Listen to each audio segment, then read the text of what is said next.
আমরা দেখতে পাচ্ছি যে মানুষের স্রোত কিন্তু আসলে সময় যত এগিয়ে আসছে ততই কিন্তু বাড়ছে, কিন্তু এই মানুষের ঠাঁই হবে কোথায় সেটা কিন্তু আসলে বলা যাচ্ছে না। কারণ হলো যে মূল যে জানাজা স্থল যেখানে, সেই জায়গায় কিন্তু আসলে একদমই তিল ধারণের ঠাঁই নেই। বাইরের রাস্তায়ও কিন্তু আসলে মানুষের তিল ধরনের ঠাঁই নেই। এই মুহূর্তে আমরা জানতে পেরেছি যে প্রধান উপদেষ্টা ডক্টর মোহাম্মদ ইউনূস তিনি কিন্তু আসলে জানাজা স্থলে যাচ্ছেন বেগম খালেদা জিয়ার জানাজায় অংশ নেওয়ার জন্য। উপদেষ্টা পরিষদের অন্য সদস্যরাও কিন্তু যাবেন আমরা জানি, এবং বিদেশ থেকে যেসব অতিথি এসেছেন এই শেষ বিদায় জানানোর জন্য, শেষ শ্রদ্ধা জানানোর জন্য বেগম খালেদা জিয়াকে, তারাও কিন্তু এসে পৌঁছেছেন বাংলাদেশে। তারাও কিন্তু আসলে এই জানাজার অনুষ্ঠানে যোগ দেবেন।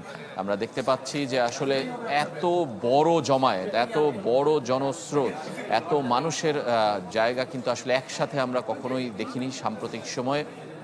সংসদ ভবনের মূল মাঠ কিন্তু লোকে লোকারণ্য পরিপূর্ণ। বাইরে মানিক মিয়া এভিনিউর মূল সড়কও পরিপূর্ণ। একদিকে খামারবাড়ি, আরেকদিকে আসাদ গেট, আরেকদিকে বিজয় সরণি, সব দিকেই কিন্তু মানুষের ঢল। এবং আমরা দেখছিলাম একটু আগে যে কারওয়ান বাজার থেকেও কিন্তু মানুষের দীর্ঘ সারি কিন্তু আসলে মানিক মিয়ার দিকে গিয়ে চলেছে। এবং আমাদের সহকর্মী শাহনেওয়াজ বাবলুর সাথে আমরা একটু যোগাযোগ করতে চাই। বাবলু একদমই জায়গায় মানিক মিয়া এভিনিউতে এবং সংসদ ভবনের জানাজা স্থলের একদমই সামনের দিকে আছেন। বাবলু, আপনি আমাদেরকে জানাবেন যে আসলে আমরা দেখতে পাচ্ছি যে এখানে আর জায়গা নেই, মানুষের কোনো তিল ধারণের জায়গা নেই। বাকিদের অবস্থা কি, এবং প্রধান উপদেষ্টা সহ তারেক রহমান সহ শীর্ষ নেতৃবৃন্দ তারা কি আসলে এসেছেন কিনা? মানিক মিয়া এভিনিউতে এখন জনতার ঢল বলা যায়। বেগম খালেদা জিয়ার যে জানাজায় অংশ নেওয়ার জন্য নেতাকর্মী তো এসেছেন, সাধারণ মানুষ এসেছেন। আমরা মাইকে একজন বলছেন যে তারা নেতাকর্মীদের, বিশেষ করে যারা জানাজায় অংশ নিয়েছেন তাদেরকে সুশৃঙ্খলভাবে দাঁড়ানোর জন্য, কিন্তু মাঝের যেই রাস্তা, বিশেষ করে মিরপুর রোডের যে রাস্তা, সেই রাস্তায় অনেকটা জনস্রোত। তারা বলছেন যে নেতাকর্মী এবং সাধারণ মানুষ আসতে পারছেন না। ইতিমধ্যেই খালেদা জিয়ার যে লাশ এখানে কফিন এখানে এসেছে, এখানে বিএনপির সিনিয়র নেতৃবৃন্দ এসেছেন এবং আমাদের সহকর্মীরা জানিয়েছেন কিছুক্ষণ আগে থেকেই। এবং যারা জানাজা অংশ নেওয়ার জন্য বিশেষ ভিআইপি যারা রয়েছেন তারাও আসা শুরু করেছেন, এসেছেন। তো নেতাকর্মীদের মধ্যে একটা শোকের ছায়া তো রয়েছে। সবাই অপেক্ষা করছেন, সবাই অনেকে নামাজ পড়ছেন এর মাঝে, অনেকে জোহরের নামাজও এখানে স্থানে আদায় করেছেন।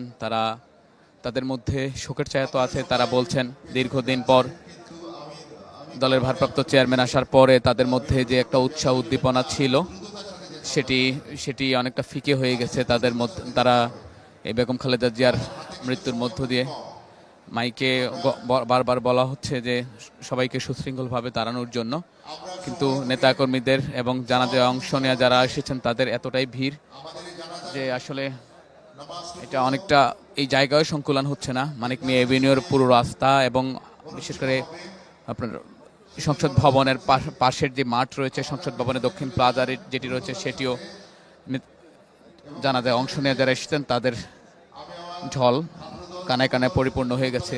আপনি জানেন খালেদা জিয়া যে দীর্ঘ লড়াই সংগ্রাম করেছেন গণতন্ত্রের জন্য, অংশ নেওয়ারা বলছেন যে তার হয়তো আরও কিছুদিন পরে যে গেলে হয়তো তিনি দেখে যেতে পারতেন যে গণতান্ত্রিক দেশের জন্য তিনি লড়াই করেছেন। যে সরকার যে গণতান্ত্রিক নির্বাচনের কথা বলছে 12 ফেব্রুয়ারি, সেই নির্বাচন হলে হয়তো তার যে স্বপ্ন সেটিও হয়তো আরও বাস্তবায়িত হতো। কিন্তু আমরা কিছুক্ষণ আগে অনেক নেতা, বিশেষ করে সিনিয়র নেতৃবৃন্দ যারা এসেছেন তাদের সঙ্গে আমরা কথা বলেছি, দূর দূরান্ত থেকে যারা কর্মী সমর্থক এসেছেন তাদের সঙ্গে আমরা কথা বলেছি। তারা একবার তাদের নেত্রীর শেষ বিদায়ে অংশ নেওয়ার জন্য এসেছেন। আপনি জানেন যে সরকার ইতিমধ্যেই 3 দিনের শোক ঘোষণা করেছে এবং দলের পক্ষ থেকেও 7 দিনের শোক ঘোষণা করা হয়েছে। নেতাকর্মীরা তার নেত্রীর জন্য দোয়া করছেন, মিলাদ করছেন এবং কোরআন খতমের আয়োজন করেছেন নিজস্ব যে যার জায়গা থেকে। আগামী নির্বাচনকে কেন্দ্র করে নেতাকর্মীদের মধ্যে যে একটা উচ্ছ্বাস তৈরি হয়েছিল, সেই উচ্ছ্বাসটা অনেকটাই ফিকে হয়ে গেছে। বিএনপির নেতাকর্মীরা বলছেন যে দীর্ঘদিন পর তাদের নেতা এসেছেন এবং তারাও আগামী নির্বাচনের প্রস্তুতি নিচ্ছেন। আপনি জানেন খালেদা জিয়া আগামী নির্বাচনে অংশ নেওয়ার জন্য ইতিমধ্যেই দলের পক্ষ থেকে 3টি আসনে মনোনয়ন ফর্ম কিনেছেন এবং জমাও দিয়েছিলেন, কিন্তু তার এই মৃত্যুর পর হয়তো নতুন করে তারা ভাববে। তারা বলছেন যে তাদের নেত্রী তাদের যে পথ দেখিয়ে গেছেন সেটিতে হাঁটবেন। আপনি জানেন খালেদা জিয়া এই পর্যন্ত প্রায় 1991 সাল থেকে 2008 পর্যন্ত প্রায় 23টি নির্বাচনে অংশ নিয়েছিলেন। এর মধ্যে কোনো নির্বাচনে তিনি হারেননি, পরাজিত হননি। বিশেষ করে তার ফেনী থেকে অসংখ্য মানুষ এসেছেন, তার মাতৃভূমি যে ফেনী এলাকা থেকে আমরা কথা বলেছি, অনেকে দূর দূরান্ত থেকে গতকাল রাত থেকেই এসেছেন। আমি এই সংসদ ভবনের এলাকা যেটি মানে এভিনিউ সকাল থেকে এখানে রয়েছে, সেই ভোর থেকেই নেতাকর্মীরা যারা এসেছেন তারা অনেকে রাস্তার দুপাশে যে ছায়া রয়েছে সেখানে রয়েছেন। এবং আপনি জানেন গত কয়েকদিন ধরেই যে বৈরী আবহাওয়া রয়েছে, বিশেষ করে এই ঠান্ডার মধ্যে নেতাকর্মীরা বলছেন তাদের জন্য এই কষ্টটা আসলে কিছুই না। দীর্ঘ সময় তাদের যে লড়াই সংগ্রাম করেছেন, ফ্যাসিবাদী আন্দোলন করতে গিয়ে যেই নানা নির্যাতন নিপীড়নের শিকার হয়েছেন, সেই নির্যাতন নিপীড়নের কাছে তাদের এই কষ্ট কিছুই না।